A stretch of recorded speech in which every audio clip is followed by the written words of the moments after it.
Halo, selamat malam semuanya. Ketemu lagi dengan Herman di channel Mark Insight.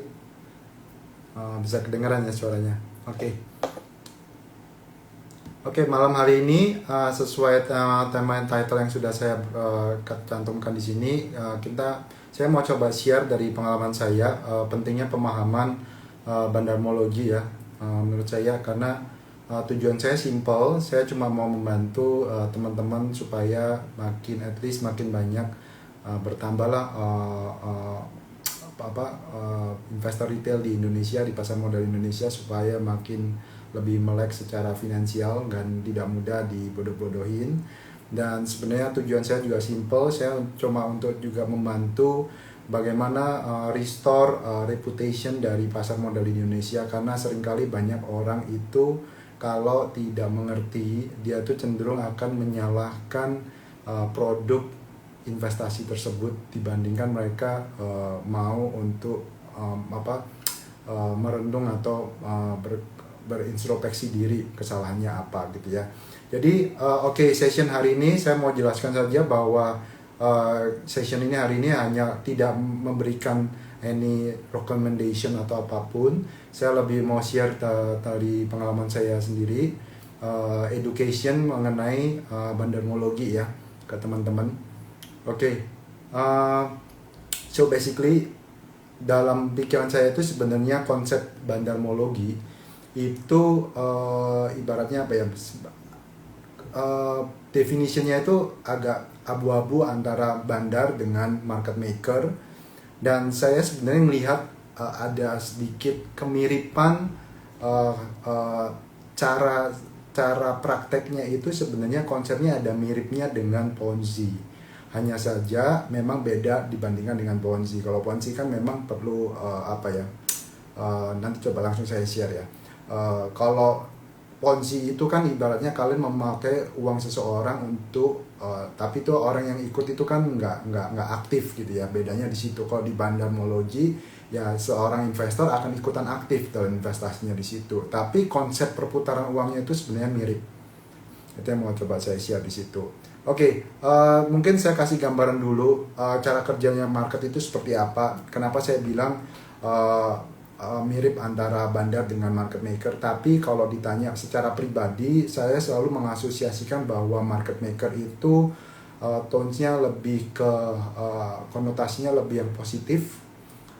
Karena market maker itu fungsinya untuk memperbaiki likuiditas dari pasar. Itu ibaratnya gini ya teman-teman, kalau kalian berdagang sesuatu, kalau katakanlah dalam hal otomotif, tentu kalian ingin bekerja sama dengan pihak distributor yang selalu mempunyai ketersediaan barang, spare partnya atau apapun. Itu yang saya asosiasikan dengan likuiditas di pasar. Jadi kalau barang itu selalu tersedia, kalian tentu akan merasa nyaman gitu ya. Itu yang saya asosiasikan market maker itu seperti itu. Kalau bandar itu asosiasinya lebih ke negatif in my view ya. Karena niatannya adalah lebih untuk beda goal, objektifnya itu berbeda. Kalau market maker objektifnya likuiditas supaya dijaga akan ada selalu aktivitas trading di situ. Kalau dan fundamentalnya harusnya mendukung gitu ya. Dan biasanya memang lebih ada ada communication lah dengan corporate ataupun emiten. Kalau bandar sebenarnya ada juga, cuma seringkali diasosiasikan sesuatu yang tidak ada fundamentalnya dan cenderung niatnya itu jelek untuk merugikan retail public yang cukup besar. Saya share di sini. Cara kerja market itu kan kurang lebih seperti ini ya. Selalu ada buyer dan selalu ada seller. Di tengah-tengah itu untuk menjembatani itu ada namanya market maker ya. Kalau broker itu sebenarnya bukan bisa dibilang market maker, karena broker itu hanya mereka jual dan belinya mengikuti instruksi dari klien mereka. Tapi di tengah-tengah broker itu memang ada yang disebut dengan nantinya market maker yang tadi itu, mereka yang mengambil resiko dan istilahnya kayak gini ya. Sistem kerjanya itu kurang lebih seperti ini. Nah, market maker itu tugasnya adalah memberikan likuiditas di pasar kemudian ada yang market takernya, orang yang ini bisa sebenarnya market maker dan market takernya itu bisa orang yang bersamaan, tergantung kalau memang barangnya yang sama. Tapi kadang kan kita tidak bisa 100% mengontrol barang yang di market itu di tangan kanan itu saja kan ada pihak ketiga atau pihak ketiga dari investor yang mengambil barang tersebut gitu kan. Dan itu perputarannya, maka saya bilang market maker itu tentu mereka tidak gratis gitu ya, karena ini kan sesuatu tugas gitu ya, sesuatu pekerjaan. Memberikan pekerjaannya adalah menyerap resiko yang ada di pasar dan dia memberikan likuiditas di pasar. Bagaimana mereka make money di sini? Make money-nya adalah dengan mengambil spread. Jadi kalian bayangkan, itu contoh simpelnya saya kasih bayangan, kalau kalian ke money changer. Money changer itu kan juga sebenarnya mereka memberikan likuiditas bagi kita-kita yang butuh dolar, butuh yen, butuh apapun itu, dan mereka ngambil resikonya adalah resiko mereka take position gitu kan. Nah, untuk make money dari situ kan money changer itu pasti butuh margin lah untuk supaya bisnisnya hidup gitu kan. Jadi mereka ngambil spreadnya money changer itu kan bisa range-nya 3%, 5% gitu ya, tergantung ketersediaan barang yang ada. Semakin barang itu tidak liquid ya semakin spreadnya makin besar. Nah, kenapa sih saya kasih gambaran juga. Jadi basically seperti apa sih cara kerja dari market maker? Saya kasih gambaran dulu ya. Nah, market maker itu tujuannya sebenarnya simple, seperti saya tadi bilang ya. Tujuannya mereka itu hanya membantu bikin market itu lebih liquid. Jadi kalau market itu tidak liquid, seperti yang teman-teman bisa lihat di sini, volumenya itu sangat tipis. Sedangkan kalau ada banyak volumenya itu perbedaannya sangat besar gitu ya, antara yang bid dan yang ask. Yang bid itu adalah yang mau beli, yang ask itu adalah yang mau jual. Nah, terjadilah diskrepansi yang sangat besar sekali, spreadnya itu bisa lebar sekali gitu ya. Makanya market yang tidak liquid itu cenderung investor itu tidak suka, terutama investor besar-besar gitu ya, karena mereka ya ibaratnya kalian seperti ini deh. Kalau kalian saya selalu kasih contohnya, kalau teman-teman untuk orang yang jual bisnis dealer mobil, mereka lebih relatifly suka mobil yang liquid, contohnya Avanza gitu kan, misalnya mobil-mobil Toyota, karena mereka bisa jual dan beli kapanpun itu mereka lebih cepat gitu. Perputaran cash flow itu jauh lebih penting ya. Jadi dengan adanya market maker, kalian bisa lihat perbedaan yang dibawa. Dengan adanya market maker itu tujuannya positifnya adalah diseimbangkan antara volume bid dan volume ask-nya gitu ya. Jadi spreadnya itu diperkecil gitu. Jadi disitulah akhirnya investor itu akan lebih happy. Nah, kembali lagi mengenai bandarmologi. Nah, ini konsep ini sebenarnya mirip gitu ya dengan bandar. Cara prakteknya, ilmunya sama, hanya saja perbedaannya adalah goalnya. Goalnya kalau bandar itu tujuannya lebih mereka mau coba memanipulasi dalam arti seperti ibaratnya money game. Makanya itu kenapa tadi saya bilang di awal teknik dari bandarmologi itu sebenarnya ada sedikit kemiripan dengan Ponzi. Tapi bedanya kalau Ponzi kan seperti saya tadi bilang di awal, kalau Ponzi orang-orang yang sekitarnya itu banyak kan tidak aktif. Kalau ini kan orang-orang aktif. Nah, orang-orang aktif ini dimanipulasi otak kalian. Manusia itu cara kerja otak kita itu sangat unik. Itu sebabnya kalian itu perlu banyak wawasan, perlu banyak belajar supaya mengerti, memahami cara otak kerja kalian. Sebenarnya kalau dipikirkan cara otak kita itu sebenarnya mirip dengan ini ya, seperti ini.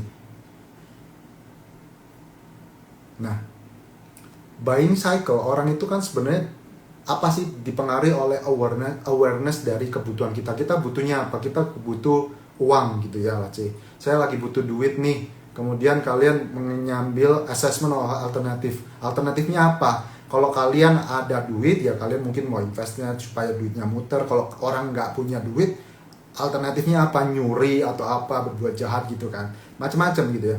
Kemudian ada elevation of risk-nya seperti apa. Kemudian kalian dikasih pilihan-pilihan gitu kan tadi. Begitu kalian ada pilihan, kemudian ada result-nya. Nah, itu seorang bandar itu menguasai betul bagaimana mengenai behavior orang-orang retail ini gampang dipengaruhi.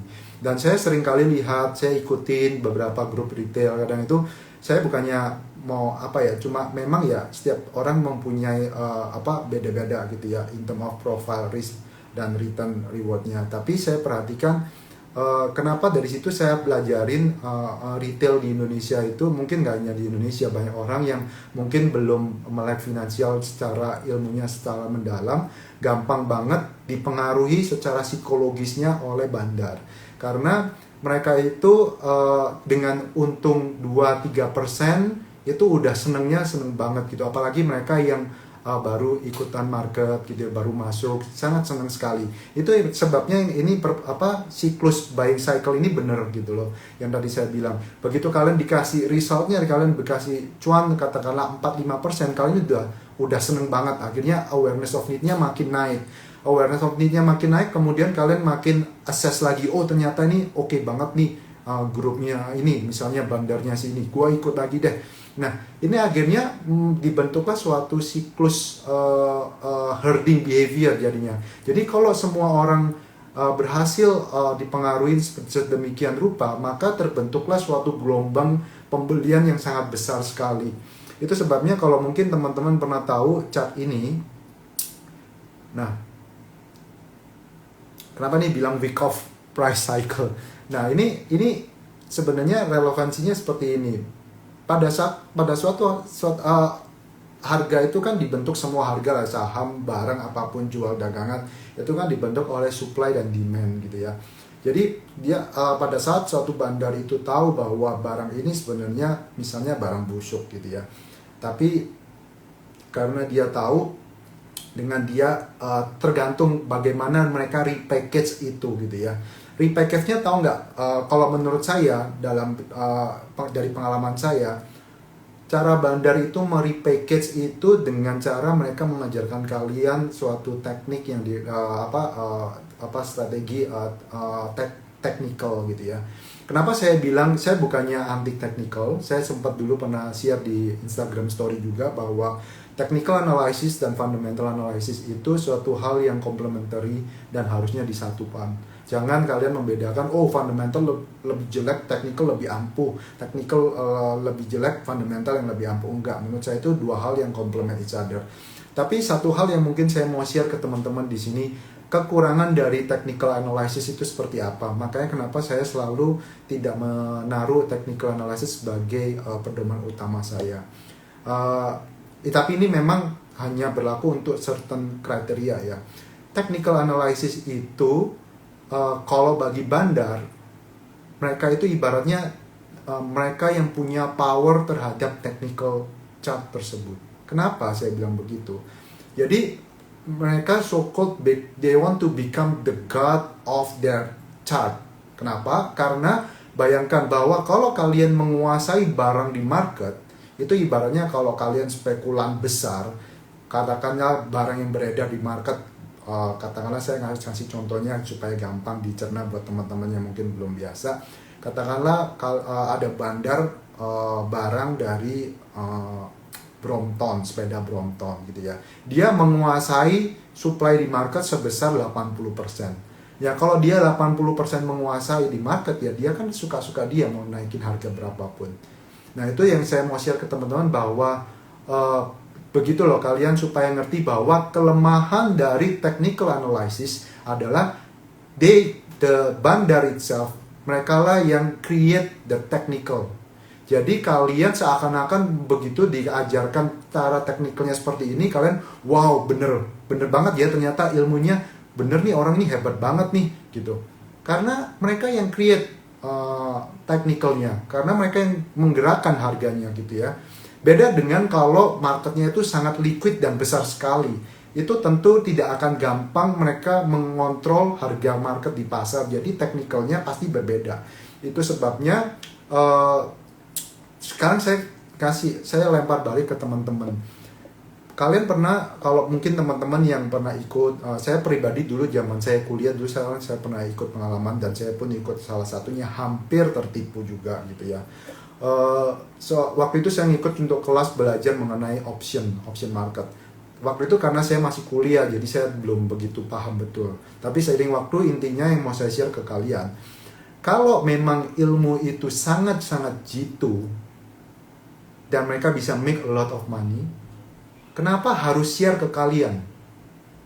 Itu yang harus kalian ingat.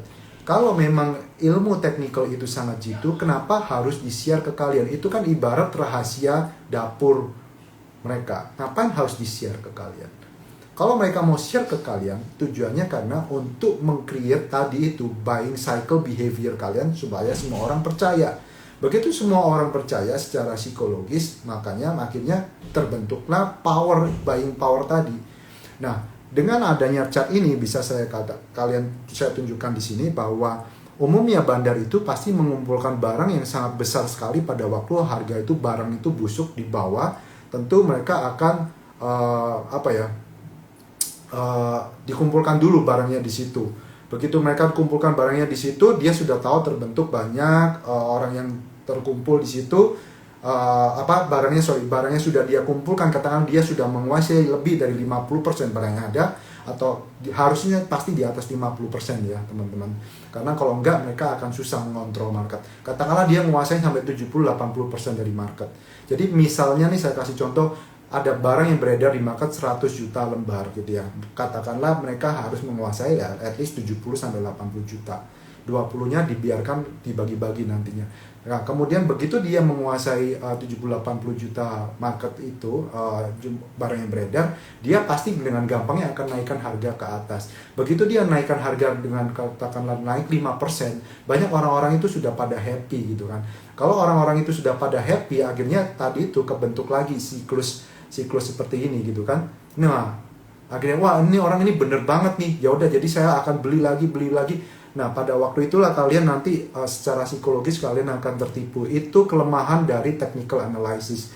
Makanya itu pada waktu markup ini, pada waktu chart ini markup naik ke atas, orang-orang pada semuanya berbondong-bondong beli. Pada saat semua orang berbondong-bondong beli, di saat itulah bandar akan mulai melepas barangnya. Dan di saat itulah mereka disebut dengan distribution area. Distribution area di sini artinya mereka membagi-bagi barang ke kalian. Dan pada waktu mereka membagi-bagi barang kalian dikasih cuannya ya berapa persen sudah tertakar karena mereka sudah menghitung, semuanya ada perhitungan ya ibaratnya di sini. Karena tim bandarmologi itu pasti bukan tim yang kecil, mereka pasti mempunyai beberapa anak buah tim. Dan kalian harus ketahui bahwa dalam melakukan bandarmologi ini tidak hanya harus punya lebih banyak account gitu ya. Akun-akun itu tujuannya untuk meng-create fiktif trade, volume fiktif di market, supaya kalian kesannya, wih ini marketnya kayaknya lagi hot banget nih, tiba-tiba penjual tadinya kan katakanlah cuma 10 juta, tiba-tiba sekarang bisa 10 miliar loh guys, berarti ini pasti ini hot demand banget gitu kan. Nah ini tujuannya mereka mempunyai banyak account ini meng-create fiktif volume ya. Begitu pada waktu fiktif volume itu umumnya dilakukan nanti di saat mereka distribution area di chart ini ya. Nah itu pada saat itu mereka lakukan itu. Nah jadi itu sebabnya kadang kalau kalian lihat banyak orang menguasai ilmu bandar-bandar seperti ini, mereka bisa melakukan hal-hal ini dari hal yang kecil, tinggal menyesuaikan dengan kapasitasnya. Kalau mereka misalnya mempunyai uang 100 miliar, mereka pasti mainnya saham yang kecil-kecil. Kalian perhatikan itu ya. Kalau mereka mempunyai uang 100 miliar, pasti mereka main saham atau stok yang rata-rata size-nya mungkin 100 miliar, market cap-nya tidak lebih dari 500 miliar. Mainnya yang kecil-kecil. Kenapa? Karena memang peluru dia punyanya segitu. Kalau pelurunya dia punya segitu, berarti dia bisa ngontrol harganya di situ. Dan tentu kalau dia sudah ngontrol 80% tadi, ya technicalnya dia yang punya power menggerakkan technical analysisnya. Kemudian kalian yang akhirnya, wow orang ini hebat banget bisa bikin technicalnya sebagus ini. Maksudnya orang ini ilmunya dalam banget, ngerti banget gitu ya. Padahal mereka yang kontrol guys. Itu yang harus kalian ingat gitu ya. Nah, jadi kurang lebih itu ilmu dari bandarmologi. Jadi kalian harus ingat bahwa kadang kalau misalnya ada orang yang mencoba menunjukkan, oh saya profitnya sekian gitu ya. Itu mungkin orang-orang yang nunjukin profit gitu kan mereka belum tahu kalian apakah memang itu total profit yang mereka miliki atau hanya salah satu account yang mereka tunjukkan gitu kan. Karena tentu pasti ada account yang dibikin sebagai expenses account, sama ada lagi sebagai account yang digunakan untuk marketing account gitu kan. Marketing account ini untuk tujuannya adalah untuk menunjukkan bahwa ini gua udah cuan segini gitu kan. Sedangkan expenses account-nya itu yang di hide gitu kan. Itu tujuannya mereka melakukan bandarmologi, mereka putar-putar aja barangnya sendiri, so ini kelihatan cuan gitu ya. Oke, I think sudah 20 menit, saya nggak mau terlalu panjang lebar. Kalau ada pertanyaan, silakan. Mungkin saya kasih waktu 10 menit ya, karena saya nggak mau terlalu panjang. I think ini cukup compact share. Kok kalau mau untuk long term investing lebih penting fundamental atau bandarmologi ya? Oh, ini ada tanya dari Velan. Oke. Oh, untuk long term tentu harus fundamental ya, Velan, menurut saya. Karena kayak tadi saya bilang, bandarmologi itu bukan hubungannya untuk long term. Saya sudah jelaskan di awal. Bandarmologi itu saya selalu mempunyai persepsi bahwa, sebelumnya saya mohon maaf kalau bahwa persepsi setiap orang bisa beda-beda ya. Tapi ini saya hanya sharing my opinion, my personal opinion, bahwa saya tadi bilang di awal bahwa market maker saya selalu mengkonotasikan dengan hal yang positif, kalau bandar saya mengkonotasikan dengan hal yang lebih sedikit negatif. Kenapa? Karena beda tujuan.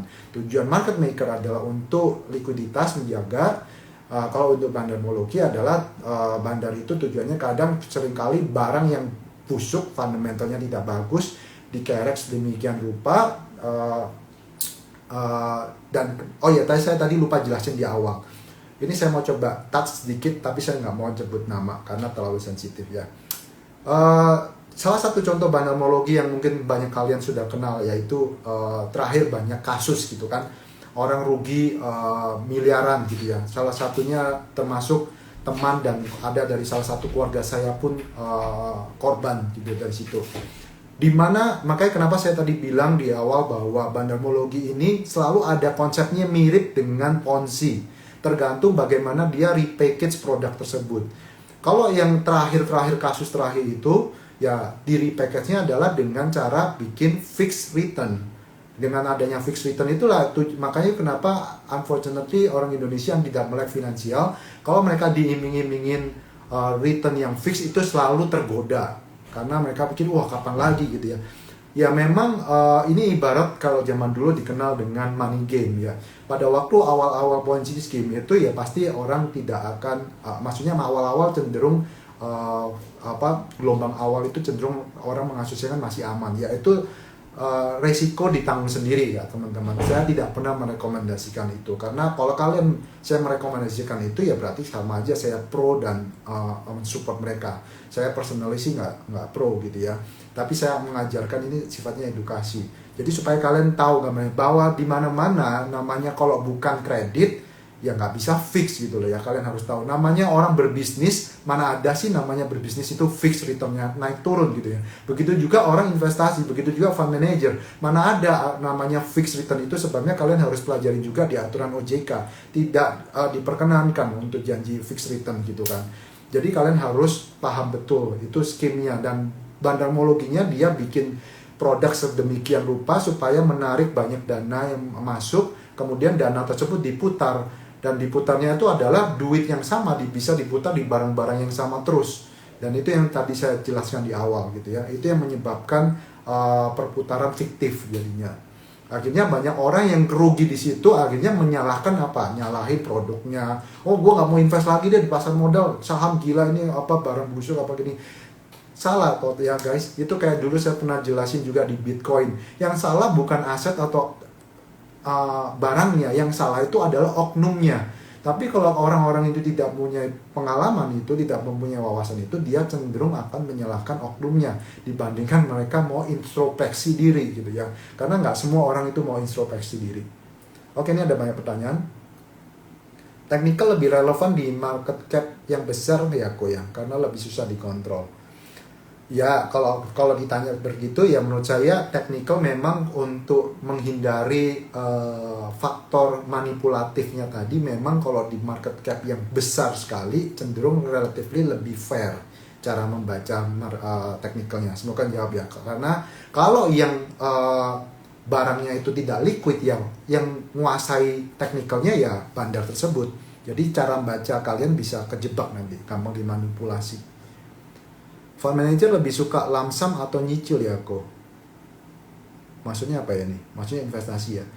Oh, lump sum maupun nyicil itu semuanya tergantung sense of market timingnya ya. Nggak bisa dibilang itu nggak ada formula pastinya. Kalau kalian berasa memang good timing banget dan kalian pede, ya masuknya agak besar.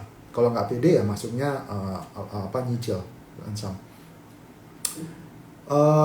Bandarmologi sebagai pelengkap untuk kita dalam mempertimbangkan entry dan strategi trading. Ya, bisa juga seperti saya bilang tadi, bandarmologi itu, tapi maksud saya di sini adalah kalian harus mengerti betul karena saya perhatikan banyak orang mulai mengadopsi ilmu-ilmu bandarmologi ya. Go ahead. Itu setiap orang mempunyai hak kok. Saya tidak pernah akan melarang itu atau apapun. Yang penting saya ajarkan di sini kalian harus tahu bahwa setiap keputusan ada resikonya sendiri-sendiri. Dan yang saya sharingkan di sini ilmunya adalah praktek-prakteknya itu seperti apa supaya kalian mengerti betul bagaimana cara mereka memanipulasi supaya kalian ya kalau kalian berasa lebih pintar dari bandarnya ya monggo gitu ya. Tapi ya saya lihat orang bagaimana bisa lebih kayak ibaratnya gini deh, kalian jualan mie ya, mie instan deh, kalian bisa nggak ngalahin Indofood gitu aja. Indofood kan punya barang 75% market share. Ya kalau kalian merasa bisa mengalahkan Indofood ya go ahead. Kok masih wait and see ya atau sorry ini hari ini gue nggak bahas tentang rekomendasi ya di pasar. Hari ini gue cuma pure edukasi. Oke, bentar lagi saya tinggal 3 menit waktunya, mungkin saya batasi di setengah jam aja hari ini karena menurut saya cukup singkat. Ada pertanyaan lagi kah? Tadi saya kayaknya lihat ada pertanyaannya. Udah nggak ada? Oke teman-teman, semoga berguna ya, bermanfaat semuanya bagi teman-teman. Jadi ingat itu pesan saya bahwa sorry ini tiba-tiba muncul banyak pertanyaan. Bagaimana membedakan technical chart dari bandarmologi atau market maker? Oh, kalau itu memang agak susah menurut saya ya. Karena market maker dan bandar ini kadang kan mereka bisa dibilang quote unquote ya, kecuali memang ada orang yang bisa tahu bandarnya siapa, market makernya siapa, as simple as that. Jadi kalau kalian mau tahu chartnya ini digerakkan oleh market maker atau bandar, ya kalian harus cari dulu company ini kerja sama bandar atau kerja sama market maker, as simple as that menurut saya. Karena biasanya orang-orang market pasti kalau kalian mempunyai komunitas yang tepat, network yang tepat, kalian pasti akan tahu siapa market maker di company ini, siapa bandarnya di sini gitu ya. Tapi yang menurut saya yang simple tadi, cenderung stok yang tadinya tidak liquid dan kemudian kalian bisa pantau itu ya tergantung seberapa kalian mau mendalam. Ujung-ujungnya gini sih, pengetahuan kita untuk bisa market deepeningnya itu siapa bandarnya apanya, ujung-ujungnya tergantung network kalian gitu ya. Jadi kalau kalian mempunyai network yang bagus, ya otomatis informasi yang kalian dapatkan akan lebih bagus untuk bisa menembus, mengetahui siapa behind the scene dari barang tersebut. Kalau enggak ya orang awam ya nggak tahu gitu ya. Market cap yang ideal atau lebih susah buat dikendalikan itu berapa kok? Oh ya, kalau menurut saya market cap yang, nah ini susah. Menurut saya gini ya, ekstrim ya jawabannya. Tentu kalau kalian udah bahasnya katakanlah market cap-nya di atas 100 triliun, ya itu udah agak susah menurut saya untuk dikendalikan ya. Kecuali memang ada konsorsium yang besar, tentu. Tapi kalau kalian lihat, karena konteksnya kan besar kan, ibaratnya gini lah, bandar itu juga ada kelasnya, bandar yang kecil, bandar yang sedang, bandar yang kelas kakap gitu ya. Kalau bandar yang kecil, ya mereka bisanya mainnya yang market cap yang 100 miliar mungkin sampai 200-300 miliar. Itu kelasnya bandar kecil. Bandar menengah ya mungkin 500 sampai 1 triliun, 2 triliun. Itu bandar menengah. Kalau bandar yang kelas kakap biasanya mainannya itu udah yang kelasnya 20 sampai 30 triliun. Ya. Itu caranya bacanya. Itu dari pengalaman saya ya. Mungkin definisinya bisa beda-beda. Kok ada tools buat analisis bandarmologi nggak? Maaf, so far saya belum tahu ada toolsnya apa enggak. Kalau dari pengalaman saya sih, saya selalu mengandalkan dari akses saya aja ya. Yang bisa kalahkan market maker siapa ku? Kalau ketahuan orang dalam perusahaan sih, market maker bisa KO nggak ku? Tergantung gini ya. Market maker itu kadang ada market maker itu yang memang di hire oleh suatu perusahaan untuk membantu memperbaiki. Itu ibaratnya seperti saya tadi bilang di awal ya, bahwa ibaratnya gini, suatu perusahaan dia kalau mau saya nih misalnya produksi handphone gitu ya, saya produksi handphone, kemudian saya mau kerjasama dengan dealer atau distributor besar. Tentu saya mau kerjasama distributor yang mempunyai balance sheet yang kuat. Itu ibaratnya market maker seperti itu ya. Karena saya bisa kerjasama join gitu ya. Gua kan, kamu yang tahu tentang perkembangan marketnya ya, si A misalnya ya. Misalnya Budi kamu tahu perkembangan market si ini ya, kamu kerjasama dong, lu jadi distributor gua deh, gua kasih lu spread deh, gua kasih lu margin 10%. Kalian tapi make sure nanti kamu yang selalu sedia ya, barangnya, inventorinya selalu ready terus, supaya marketnya juga maksudnya marketnya happy, nyari barang itu selalu tersedia gitu ya, nggak pernah kosong.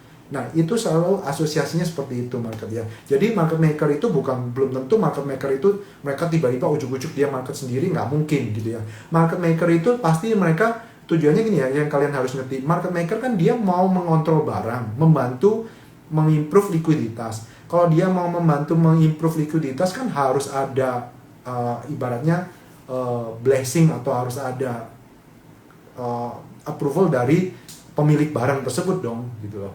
Kalau mereka tiba-tiba gue ujuk-ujuk datang nggak ada yang ngasih barang, ya gue gimana mau bisa market making gitu loh. Jadi nggak bisa. Jadi harus ada komunikasi. Jadi sama company atau apa, mau gue bantuin supaya perusahaan lu lebih oke deh. Perusahaan lu ini bagus banget loh, kok tapi nggak liquid. Soalnya banyak perusahaan itu yang tidak mengerti tentang cara kerja capital market. Itu yang perlu kalian ketahui. Banyak perusahaan kecil-kecil itu nggak mengerti. Tapi fundamentalnya sebenarnya bagus. Tapi karena dia tidak mengerti cara kerja market making ini, ya akhirnya perusahaannya jadi gitu-gitu aja, jadi perusahaan jadi saham tidur gitu ya. Jadi seperti itu ya. Jadi bandar beneran ada ya. Bisa berikan contoh real enggak kok? Kalau dibilang beneran ada ya ada. Kalau enggak, dari mana muncul istilah bandarmologi ya? Contoh, saya nggak mau ngasih contoh ya, karena terlalu sensitif. Saya nggak mau ngasih contoh di sini. Ya, nanti kalian bisa pelajarin. Ya, kalau bandar-bandar kalian lihatlah kasus-kasus yang kalian baca berita, nanti pasti tahu kok siapa dulu kasus, siapa banyak orang dirugikan gitu ya. Itu cukup common sense, nanti kalian pelajarin. Oke, sudah setengah jam lebih. Thank you semuanya. Semoga session ini berguna buat teman-teman, dan semoga kalian makin berwawasan dan makin pintar dan melek finansial. Dan semoga kalian bantu keluarga-keluarga kalian yang mungkin membutuhkan, supaya tidak gampang dibodoh-bodohin dan tidak gampang ditipu. Itu aja pesan saya. Thank you guys. Bye-bye.